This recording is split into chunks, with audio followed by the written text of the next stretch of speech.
Josias tinha 8 anos de idade quando começou a reinar e reinou 31 anos em Jerusalém.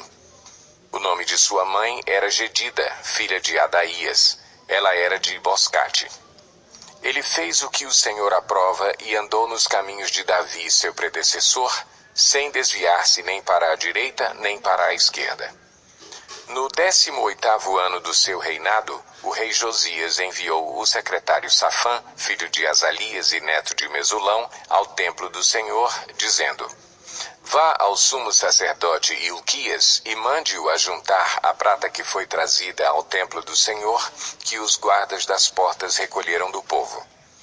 Eles deverão entregar a prata aos homens nomeados para supervisionar a reforma do templo, para poderem pagar os trabalhadores que fazem os reparos no templo do Senhor, os carpinteiros, os construtores e os pedreiros. Além disso, comprarão madeira e pedras lavradas para os reparos no templo. Mas eles não precisarão prestar contas da prata que lhes foi confiada, pois estão agindo com honestidade. Então o sumo sacerdote Hilquias disse ao secretário Safã: Encontrei o livro da lei no templo do Senhor. Ele o entregou a Safã, que o leu. O secretário Safã voltou ao rei e lhe informou: Teus servos entregaram a prata que havia no templo do Senhor e a confiaram aos trabalhadores e aos supervisores no templo. E o secretário Safã acrescentou: O sacerdote Hilquias entregou-me um livro, e Safã o leu para o rei. Assim que o rei ouviu as palavras do livro da lei, rasgou suas vestes e deu estas ordens ao sacerdote Hilquias, a Aicã, filho de Safã, a Aquibor, filho de Micaías, ao secretário Safã e ao auxiliar real Asaías: Vão consultar o Senhor por mim, pelo povo e por todo o Judá, acerca do que está escrito neste livro que foi encontrado. A ira do Senhor contra nós deve ser grande, pois os nossos antepassados não obedeceram às palavras deste livro, nem agiram de acordo com tudo o que nele está escrito a nosso respeito. O sacerdote Hilquias, Aicã, Aquibor, Safã e Asaías foram falar com a profetisa Hulda, mulher de Salum, filho de Tikvá e neto de Arás, responsável pelo guarda-roupa do templo. Ela morava no bairro Novo de Jerusalém. Ela lhes disse: Assim diz o Senhor, o Deus de Israel: Digam ao homem que os enviou a mim, que assim diz o Senhor: Trarei desgraça sobre este lugar e sobre os seus habitantes. Tudo o que está escrito no livro que o rei de Judá leu. Porque me abandonaram e queimaram incenso a outros deuses, provocando a minha ira por meio de todos os ídolos que as mãos deles têm feito. A chama da minha ira arderá contra este lugar e não será apagada. Digam ao rei de Judá que os enviou para consultar o Senhor. Assim diz o Senhor, o Deus de Israel, acerca das palavras que você ouviu. Já que o seu coração se abriu e você se humilhou diante do Senhor ao ouvir o que falei contra este lugar e contra os seus habitantes, que seriam arrasados e amaldiçoados, e porque você rasgou as vestes e chorou na minha presença, eu o ouvi, declara o Senhor. Portanto, eu o reunirei aos seus antepassados e você será sepultado em paz. Seus olhos não verão toda a desgraça que vou trazer sobre este lugar. Então eles levaram a resposta ao rei. Depois disso, o rei convocou todas as autoridades de Judá e de Jerusalém. Em seguida, o rei subiu ao templo do Senhor, acompanhado por todos os homens de Judá, todo o povo de Jerusalém, os sacerdotes e os profetas, todo o povo dos mais simples aos mais importantes. Para todos, o rei leu em alta voz todas as palavras do livro da aliança que havia sido encontrado no templo do Senhor.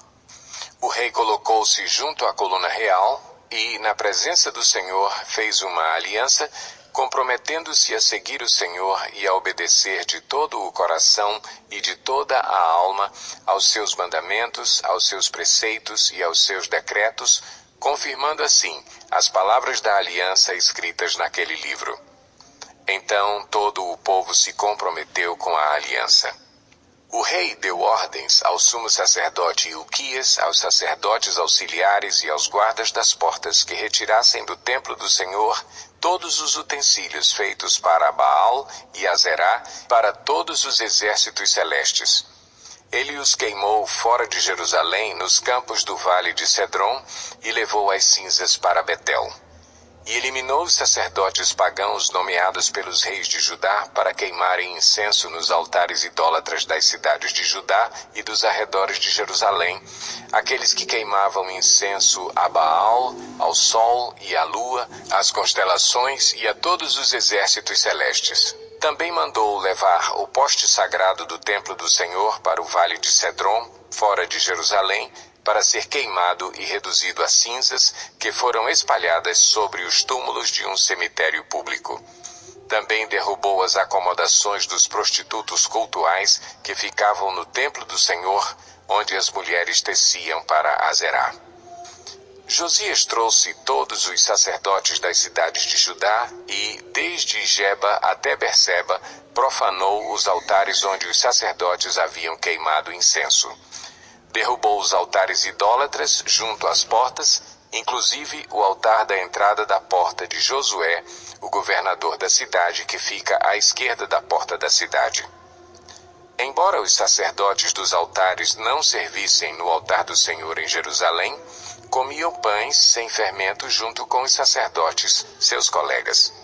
Também profanou Tofete, que ficava no vale de Ben-Inom, de modo que ninguém mais pudesse usá-lo para sacrificar seu filho ou sua filha a Moloque. Acabou com os cavalos que os reis de Judá tinham consagrado ao sol e que ficavam na entrada do templo do Senhor, perto da sala de um oficial chamado Natan-Meleque.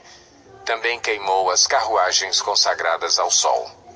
Derrubou os altares que os seus antecessores haviam erguido no terraço, em cima do quarto superior de Acais, e os altares que Manassés havia construído nos 2 pátios do templo do Senhor. Retirou-os dali, despedaçou-os e atirou o entulho no vale de Cedron. O rei também profanou os altares que ficavam a leste de Jerusalém, ao sul do Monte da Destruição, os quais Salomão, rei de Israel, havia construído para Astarote, a detestável deusa dos Sidônios, para Camus, o detestável deus de Moabe, e para Moloque, o detestável deus do povo de Amon. Josias despedaçou as colunas sagradas, derrubou os postes sagrados e cobriu os locais com ossos humanos. Até o altar de Betel, o altar idólatra edificado por Jeroboão, filho de Nebate, que levou Israel a pecar. Até aquele altar e o seu santuário ele os demoliu. Queimou o santuário e o reduziu a pó, queimando também o poste sagrado. Quando Josias olhou em volta e viu os túmulos que havia na encosta da colina, mandou retirar os ossos dos túmulos e queimá-los no altar, a fim de contaminá-lo, conforme a palavra do Senhor proclamada pelo homem de Deus que predisse essas coisas. O rei perguntou: "Que monumento é este que estou vendo?" Os homens da cidade disseram: "É o túmulo do homem de Deus que veio de Judá e proclamou estas coisas que tu fizeste ao altar de Betel." Então ele disse: "Deixem-no em paz, ninguém toque nos seus ossos." Assim pouparam seus ossos, bem como os do profeta que tinha vindo de Samaria.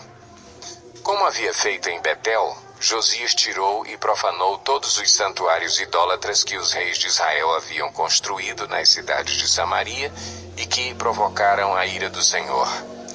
Josias também mandou sacrificar todos os sacerdotes daqueles altares idólatras e queimou ossos humanos sobre os altares.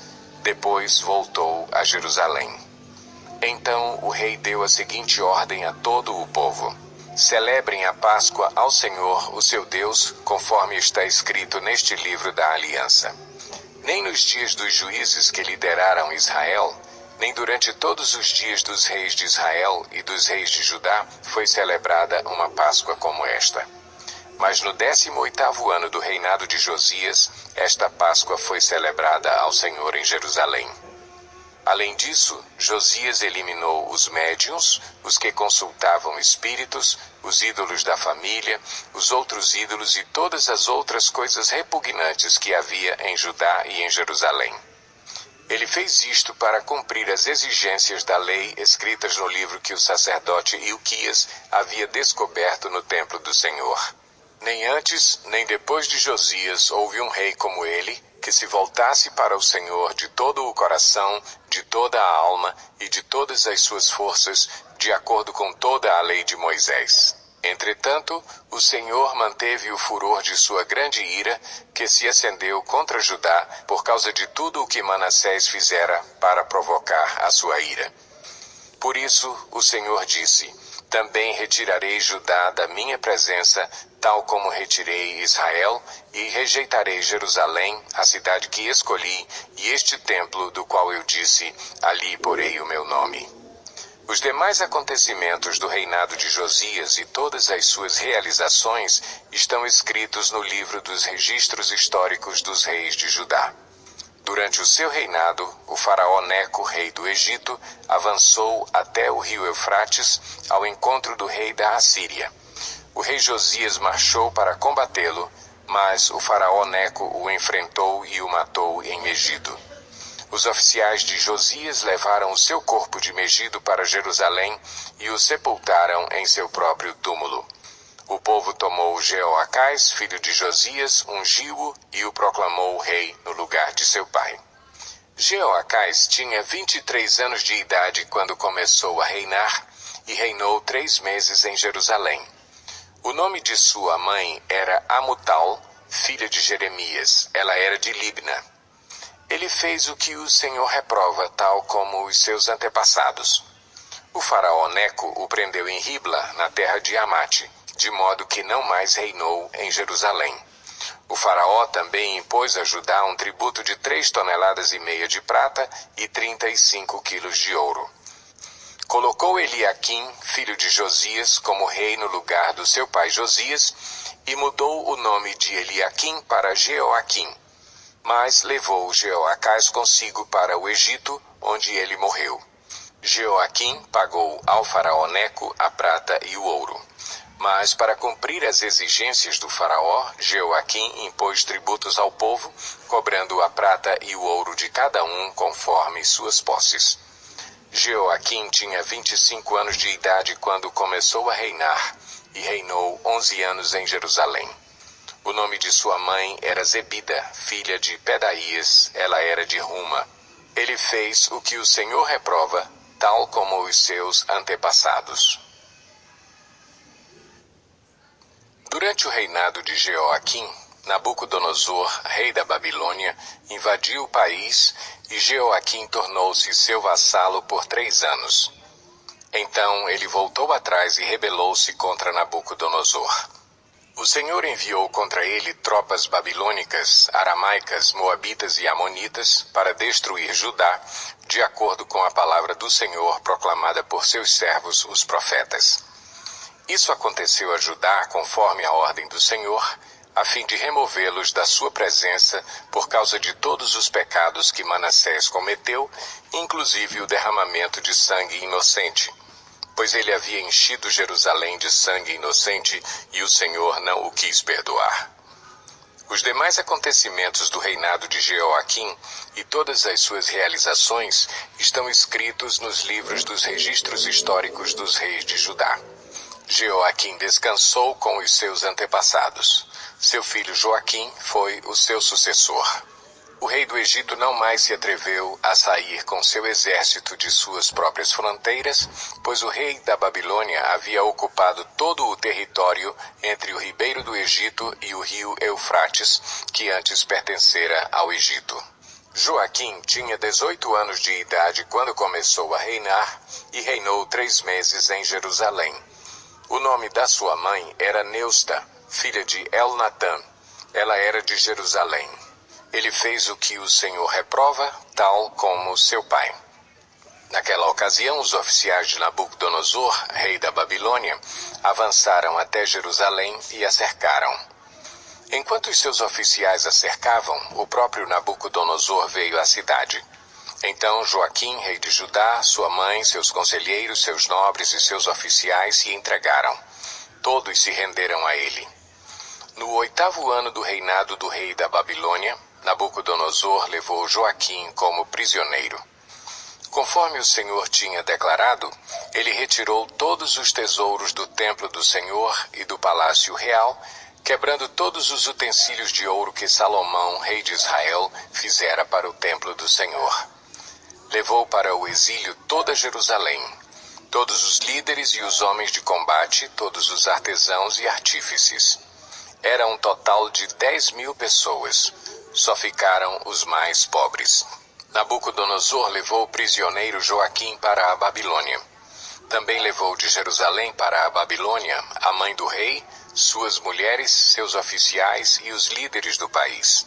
O rei da Babilônia também deportou para a Babilônia toda a força de 7.000 homens de combate, homens fortes e preparados para a guerra, e 1.000 artífices e artesãos.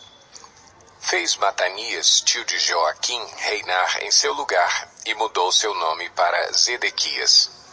Zedequias tinha 21 anos de idade quando começou a reinar e reinou 11 anos em Jerusalém. O nome de sua mãe era Amutal, filha de Jeremias, ela era de Libna. Ele fez o que o Senhor reprova, tal como fizera Joaquim. Por causa da ira do Senhor, tudo isso aconteceu a Jerusalém e a Judá. Por fim, ele os lançou para longe da sua presença. Ora, Zedequias rebelou-se contra o rei da Babilônia.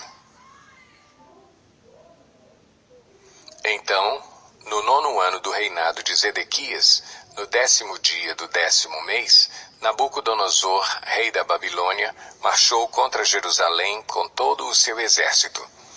Ele acampou em frente da cidade e construiu rampas de ataque ao redor dela.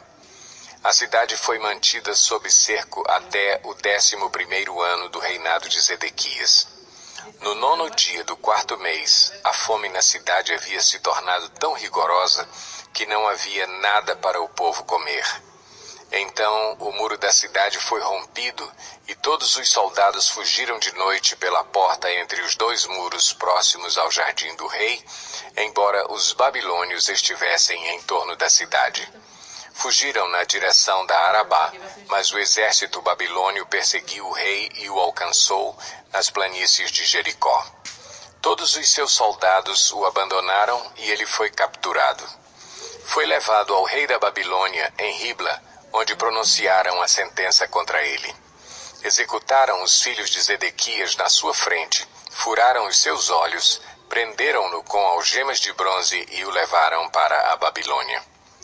No 7º dia do 5º mês do 19º ano do reinado de Nabucodonosor, rei da Babilônia, Nebuzaradã, comandante da guarda imperial, conselheiro do rei da Babilônia, foi a Jerusalém.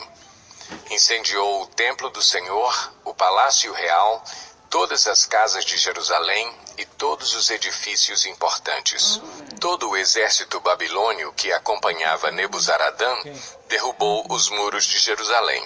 E ele levou para o exílio o povo que sobrou na cidade, os que passaram para o lado do rei da Babilônia e o restante da população. Mas o comandante deixou para trás alguns dos mais pobres do país para trabalharem nas vinhas e nos campos. Os babilônios destruíram as colunas de bronze, os suportes e o tanque de bronze que estavam no templo do Senhor e levaram o bronze para a Babilônia. Também levaram as panelas, as pás, os cortadores de pavio, as vasilhas e todos os utensílios de bronze utilizados no serviço do templo. O comandante da guarda imperial levou os incensários e as bacias de aspersão, tudo o que era feito de ouro puro ou de prata. As 2 colunas, o tanque e os suportes que Salomão fizera para o templo do Senhor eram mais do que podia ser pesado. Cada coluna tinha 8 metros e 10 centímetros de altura. O capitel de bronze no alto de cada coluna tinha 1 metro e 35 centímetros de altura e era decorado com uma fileira de romãs de bronze ao redor. O comandante da guarda levou como prisioneiros o sumo sacerdote Seraías, Sofonias, o segundo sacerdote e os 3 guardas da porta. Dos que ainda estavam na cidade, ele levou o oficial responsável pelos homens de combate e 5 conselheiros reais. Também levou o secretário, principal líder responsável pelo alistamento militar no país, e 60 homens do povo. O comandante Nebuzaradã levou todos ao rei da Babilônia em Ribla. Lá em Ribla, na terra de Amate, o rei mandou executá-los. Assim, Judá foi para o exílio, para longe da sua terra. Nabucodonosor, rei da Babilônia, nomeou Gedalias, filho de Aicam e neto de Safã, como governador do povo que havia sido deixado em Judá. Quando Ismael, filho de Netanias, Joanã, filho de Careá, Seraías, filho do netofatita Tanomete, e Jazanias, filho de um maacatita, todos os líderes do exército, souberam que o rei da Babilônia havia nomeado Gedalias como governador, eles e os seus soldados foram falar com Gedalias em Mispá. Gedalias fez um juramento a esses líderes e a seus soldados, dizendo: não tenham medo dos oficiais babilônios. Estabeleçam-se nesta terra e sirvam o rei da Babilônia, e tudo lhes irá bem. Mas no 7º mês, Ismael, filho de Netanias e neto de Elisama, que tinha sangue real, foi com 10 homens e assassinou Gedalias e os judeus e os babilônios que estavam com ele em Mispá. Então todo o povo, desde as crianças até os velhos, inclusive os líderes do exército, fugiram para o Egito com medo dos babilônios. No 37º ano do exílio de Joaquim, rei de Judá, no ano em que Evil-Merodach se tornou rei da Babilônia, ele tirou Joaquim da prisão, no 27º dia do 12º mês. Ele o tratou com bondade e deu-lhe o lugar mais honrado entre os outros reis que estavam com ele na Babilônia. Assim, Joaquim deixou suas vestes de prisão e pelo resto de sua vida comeu à mesa do rei. E diariamente, enquanto viveu, Joaquim recebeu uma pensão do rei.